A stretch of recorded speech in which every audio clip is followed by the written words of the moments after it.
Chers auditeurs, bonjour. Bienvenue sur ma chaîne Marigot Raconte. J'espère que vous vous portez bien. Aujourd'hui, on se retrouve pour une nouvelle histoire. Dans la dite histoire, j'aimerais vous raconter l'histoire de Sylvie, tirée dans le livre de Diane Bourgeot, intitulé Amour toxique, de la codépendance à l'amour de soi. Avant de commencer l'histoire, écoutez ce que Diane nous parle. Elle nous explique comment elle a développé une dépendance émotive dans sa famille dysfonctionnelle, comment s'est déroulée son histoire d'amour toxique et comment elle s'est débarrassée de sa codépendance. Elle nous dit que cet état est donc lié à des parents qui ont été incapables de répondre convenablement aux nombreux besoins de leurs enfants, notamment celui d'être aimé, pour leur permettre de se développer sainement. Et si, par manque d'amour, et souvent à cause des divers services dont ils ont été victimes, ces personnes ont une fausse conception de l'amour qui les rendra dépendants et incapables de connaître un amour positif.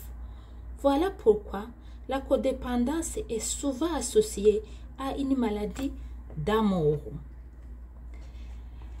Et nous dit que la codépendance qui est convaincue que l'amour d'une personne en particulier est essentiel à sa survie et à son bonheur s'impose toute une série d'exigences. Son fort besoin d'amour pollue les relations et entraîne inévitablement des difficultés et de conflits relationnels. L'amour toxique engendre des déséquilibres de toutes sortes, rendant impossible l'épanouissement, l'autonomie et le bonheur. L'histoire de Sylvie est celle d'une personne qui a acheminé vers la stabilité, la paix et l'amour après une longue quête pour donner un sens à sa vie. Voici son témoignage. Je suis la troisième d'une famille de 6 enfants et ma mère, charmante et pleine d'énergie, était dotée d'une forte personnalité. Mon père, un bourreau de travail, était plutôt réservé. Mes parents ont su répondre à nos besoins sur le plan physique et matériel, mais ils n'ont pas réussi à pourvoir à nos besoins psychologiques et émotionnels. Mes frères, ma soeur et moi-même avons manqué d'attention et d'amour. Ayant eux-mêmes connu de manque sur le plan émotif et affectif, mes parents nous ont transmis des difficultés émotionnelles importantes. Les conflits contribuaient à rendre l'atmosphère familiale tendue, car ils avaient des difficultés considérables à communiquer. Les abus verbaux et physiques faisaient partie du quotidien. J'ai grandi avec l'illusion que si j'étais assez gentille, travailleuse, bonne élève, parfaite, je pourrais apporter le bonheur qui manquait à ma famille et aussi empêcher mes parents de divorcer. Je suis devenue une personne extrêmement responsable, ne me sentant bien que lorsque j'avais l'impression de contrôler la situation. J'avais inconsciemment développé ces comportements pour atténuer les tensions familiales. Dès mon jeune âge, j'ai trouvé ma planche de salut à l'église le dimanche. Le calme qui y régnait m'attirait et contrastait avec les cris et le chaos à la maison. Petite fille, je rêvais d'avoir une grande maison pour moi toute seule, avec des grandes pièces bien éclairées. Très sensible à ma vie intérieure et à la spiritualité, je rêvais souvent de consacrer toute ma vie à Dieu, comme religieuse ou comme missionnaire.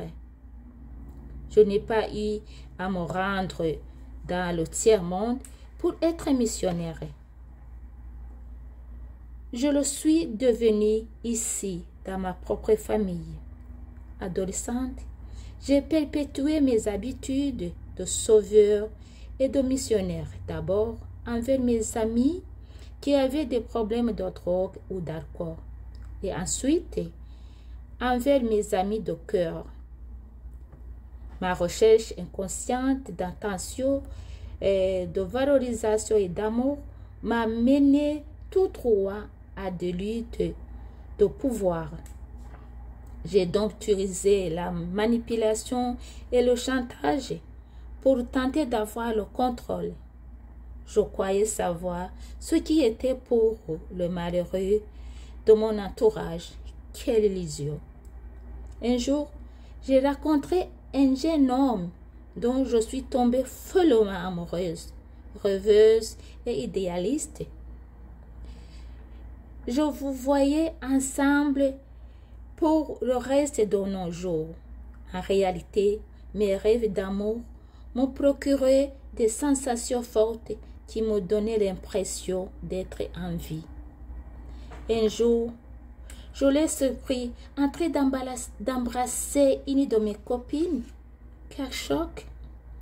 Déprimée et désespérée, j'ai voulu mourir pour faire cesser ma souffrance. Je voulais fuir ces émotions pénibles qui m'envahissaient. Le soir venu, j'ai pris de pilules trouvées dans la pharmacie de ma mère. Je me suis retrouvée à l'hôpital avec une intoxication aiguë.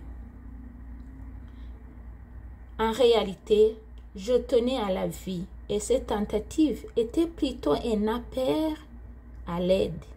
Je sentais bien qu'au fond de moi, il y avait quelque chose qui ne tournait pas rond. J'avais longtemps refusé de me l'avouer, préférant croire bien inconsciemment que mes problèmes venaient des autres et non de moi. C'est à ce moment-là que je suis allée demander de l'aide. Accompagnée de mon thérapeute, j'ai appris que je souffrais de dépendance affective, de codépendance. Cette thérapie m'a permis d'identifier mes comportements de missionnaire et de changer. J'ai compris que si je voulais être heureuse, je devais cesser de centrer ma vie sur les autres, cesser d'offrir en aide les autres et apprendre à accueillir les émotions qui dormaient. Très lentement, j'ai commencé à changer. J'ai compris qu'il ne me serait pas facile de me connaître et de m'aimer, car je ne m'étais jamais accordé la moindre importance. Qui suis-je? Qu'est-ce que j'aime chez moi? Quelles sont mes qualités? Et quelle est ma personnalité? Je ne pouvais répondre à aucune de ces questions. Il m'a fallu du temps pour reconnaître mes valeurs, mes goûts, et pour me bâtir une identité propre, moi qui avais construit mon image à partir des attentes et des opinions des autres. Heureusement, j'avais une vie spirituelle et je croyais en un Dieu d'amour et de justice. Durant quelques années qui ont suivi, grâce à l'aide que j'ai reçue régulièrement par le biais de mes consultations privées, de mes thérapies de groupe et surtout de la volonté divine, j'ai vraiment commencé à me sentir bien dans ma peau. C'est ainsi qu'un jour, j'ai constaté que je m'étais enfin libérée du poids de ma dépendance affective et émotive, du fardeau que représentait ma codépendance et de mes comportements aliénants. Après avoir consacré du temps à ma nouvelle profession à la suite de mes études de théologie, je me suis sentie prête pour un nouvel amour. J'avais bien en tête la liste des caractéristiques que devrait posséder l'homme que je choisirais comme compagnon de vie. j'étais prête à rester seule encore bien longtemps plutôt que de développer une relation avec un homme qui ne répondait pas aux attentes que j'avais identifiées avec soin et réalisme.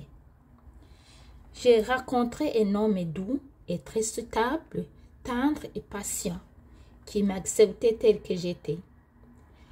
Au gré de nos rencontres, qui nous permettaient de mieux nous connaître, notre amour s'est développé lentement. Même si, dans mon fort intérieur, je savais que cet homme me convenait parfaitement, au fond de moi, subsistait un petit doute. Quelquefois, je me disais que je ne méritais pas le calme, le bonheur et l'amour équilibré que cet homme m'apportait, ou bien je pensais que je risquais peut-être de nuire sa vie. Un jour, je lui fis part de mes pensées intimes.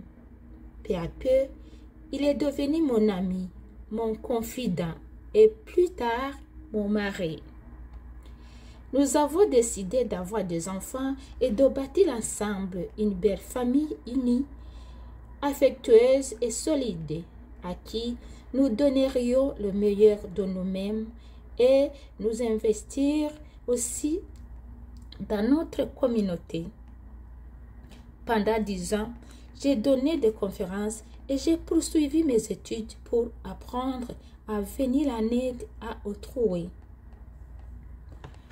Si vous souffrez de codépendance et que vous êtes aux prises avec la dépendance émotive et affective et avec des émotions refoulées ou disproportionnelles, si vous avez été marqué par une enfance brisée et malheureuse, vous pouvez espérer connaître une vie meilleure. Votre vie peut être différente. Vous avez droit au bonheur. Vous pouvez mettre fin à votre pénible existence. Vous pouvez vous libérer de votre codépendance et vivre pleinement. C'est pour cela, il suffit de prendre une décision importante, celle de vous aimer. C'est ça la vie. Et c'est ça le conseil que vous donne Madame Sylvie. Elle dit aussi, le bonheur, on ne le trouve pas, on le fait.